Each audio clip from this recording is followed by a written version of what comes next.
وہ لوگ بے ہوش سلیم کو کوٹھی کی طرف لے جا چکے تھے اور اب لیبارٹری کی عمارت کے قریب عمران کے علاوہ اور کوئی نہیں تھا۔ وہ بھی ان کے ساتھ تھوڑی دور تک گیا تھا لیکن پھر لوٹ آیا تھا، لیبارٹری کی طرف پلٹ آیا تھا۔ ان سب کے ذہن الجھے ہوئے تھے اور کسی کو اس کا ہوش نہیں تھا کہ کون کہاں رہ گیا۔ البتہ نواب جاوید مرزا شوکت کو وہاں سے کھینچتا ہوا لے گیا تھا۔ لیبارٹری والی عمارت کا دروازہ کھلا ہوا تھا۔ عمران اندر گھس گیا۔ اس کی ٹارچ روشن تھی۔ اندر گھستے ہی جس چیز پر سب سے پہلے اس کی نظر پڑی وہ ایک ریوالور تھا۔ وہ زمین پر پڑا تھا۔ اس کا دستہ ہاتھی کے دانت کا تھا اور یہ 100% وہی ریوالور تھا جو عمران نے پچھلی رات شوکت کے ہاتھ میں دیکھا تھا۔ عمران نے جیب سے رومال نکالا اور اس سے اپنی انگلیاں ڈھکتے ہوئے ریوالور کو نال سے پکڑ کر اٹھا لیا اور پھر وہ اسے اپنی ناک تک لے گیا۔ نال سے بارود کی بو آ رہی تھی۔ صاف ظاہر ہو رہا تھا کہ اسے کچھ ہی دیر قبل فائر کیا گیا ہے۔ پھر عمران نے میگزین پر نظر ڈالی۔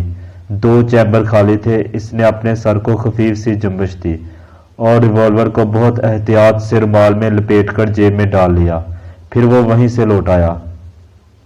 آگے جانے کی ضرورت ہی نہیں تھی، اتنا ہی کافی تھا، بلکہ کافی سے بھی زیادہ۔ عمران کوٹھی کی طرف چل پڑا۔ اس کا ذہن خیالات میں الجھا ہوا تھا۔ یک بیک وہ رک گیا اور پھر تیزی سے لیبارٹری کی طرف مڑ کر دوڑنے لگا۔ کون ہے؟ ٹھہرو! اس نے پشت پر شوکت کی آواز سنی، لیکن عمران رکا نہیں، برابر دوڑتا رہا۔ شوکت بھی غالباً اس کے پیچھے دوڑ رہا تھا۔ ٹھہر جاؤ، ٹھہرو ورنہ گولی مار دوں گا، شوکت پھر چیخا۔ عمران لیبارٹری کی عمارت کے قریب ایک چکر لگا کر جاریوں میں گھس گیا اور شوکت کی سمجھ میں نہ آ سکا کہ وہ کہاں غائب ہو گیا۔ شوکت نے اب ٹارچ روشن کر لی تھی اور چاروں طرف اس کی روشنی ڈال رہا تھا، لیکن اس نے جاریوں میں گھسنے کی ہمت نہیں کی۔ پھر عمران نے اسے عمارت کے اندر جاتے دیکھا۔ عمران ٹھیک دروازے کے سامنے والی جاریوں میں تھا۔ اس نے شوکت کو دروازہ کھول کر ٹارچ کی روشنی میں کچھ تلاش کرتے دیکھا۔ اب عمران شوکت کو وہیں چھوڑ کر خراما کوٹھی کی طرف جا رہا تھا۔ اس نے ایک بار مڑ کر لیبارٹری کی عمارت پر نظر ڈالی۔ اب اس کی ساری کھڑکیوں میں روشنی نظر آ رہی تھی۔ اس واقعہ کو 3 دن گزر گئے۔ فیاض سردار گنج ہی میں مقیم تھا۔ عمران اس سے برابر کام لیتا رہا لیکن اسے کچھ بتایا نہیں۔ فیاض اس پر جھنجھلاتا رہا اور اس وقت تو اسے اور زیادہ تاؤ آیا جب عمران نے لیبارٹری کی راہداری میں پائے جانے والے ریوالور کے دستے پر انگلیوں کے نشانات کی اسٹڈی کا کام اس کے سپرد کیا۔ عمران نے وعدہ کیا تھا کہ وہ اسٹڈی کے نتائج معلوم کرنے کے بعد اسے سب کچھ بتا دے گا، مگر وہ اپنے وعدے پر قائم نہ رہا۔ ظاہر ہے کہ یہ غصہ دلانے والی بات ہی تھی۔ فیاض واپس جانا چاہتا تھا مگر عمران نے اسے روکے رکھا۔ مجبوراً فیاض کو 1 ہفتے کی چھٹی لینی پڑی کیونکہ وہ سرکاری طور پر اس کیس پر نہیں تھا۔ آج کل عمران سچ مچ پاگل نظر آ رہا تھا، کبھی ادھر کبھی ادھر، اور اپنے ساتھ فیاض کو بھی گھسیٹتے پھرتا تھا۔ ایک رات تو فیاض کے بھی ہاتھ پیر پھول گئے۔ 1 یا 1:30 بجے ہوں گے۔ چاروں طرف سناٹے اور اندھیرے کی حکمرانی تھی اور یہ دونوں پیدل سڑکیں ناپتے پھر رہے تھے۔ عمران کیا کرنا چاہتا تھا یہ فیاض کو معلوم نہیں تھا۔ عمران ایک جگہ رک کر بولا، جمیل کی کوٹھی میں گھسنا زیادہ مشکل کام نہیں ہے۔ کیا مطلب؟ مطلب یہ کہ چوروں کی طرح۔ اس کی ضرورت ہی کیا ہے؟ کل رات نواب جاوید مرزا کی کوٹھی میں میں نے ہی نقب لگائی تھی۔ تم نے آج شام اخبارات میں اس کے متعلق پڑھا ہوگا۔ تمہارا دماغ تو نہیں چل گیا؟ پہلے چلا تھا، درمیان میں رک گیا تھا، اب پھر چلنے لگا ہے۔ ہاں میں نے نقب لگائی تھی اور اس کے علاوہ اور کوئی چارہ نہیں تھا۔ کیوں لگائی تھی؟ بہت جلد معلوم ہو جائے گا، پرواہ نہ کرو۔ ہاں تو میں یہ کہہ رہا تھا کہ جمیل کی کوٹھی۔ بکواس مت کرو، فیاض نے برا سا منہ بنا کر کہا۔ میں اس وقت بھی کوٹھی کھلوا سکتا ہوں۔ تم وہاں کیا دیکھنا چاہتے ہو؟ وہ لڑکی سعیدہ ہے نا، میں بس اس کا روئے زیبا دیکھ کر واپس آ جاؤں گا۔ تم فکر نہ کرو، اس کی آنکھ بھی نہ کھلنے پائے گی۔ اور میں کیا بک رہے ہو؟ میں چاہتا ہوں کہ جب وہ صبح سو کر اٹھے تو اسے اپنے چہرے پر اسی قسم کے سیاہ دھبے نظر آئیں۔ میں اس سے شرط لگا چکا ہوں۔ کیا بات ہوئی؟ کچھ بھی نہیں، بس میں اسے یقین دلانا چاہتا ہوں کہ جمیل کے چہرے پر وہ سفید داغ محض بناوٹی ہیں، یعنی میک اپ ہیں۔ تم کیا کہہ رہے ہو؟ دوسرا لطیفہ سنو، عمران سر ہلا کر بولا۔ جس دن سلیم کی ضمانت ہوئی تھی اسی رات کو کسی نے اس پر 2 فائر کیے تھے۔ ایک گولی اس کے داہنے بازو پر لگی تھی۔ کیا تم نے بنگ پی رکھی ہے؟ فیاض نے حیرت سے کہا۔ فائر جاوید مرزا کے پائے باغ میں ہوئے تھے لیکن سلیم نے پولیس کو اس کی اطلاع نہیں دی۔ یہ تم مجھے آج بتا رہے ہو؟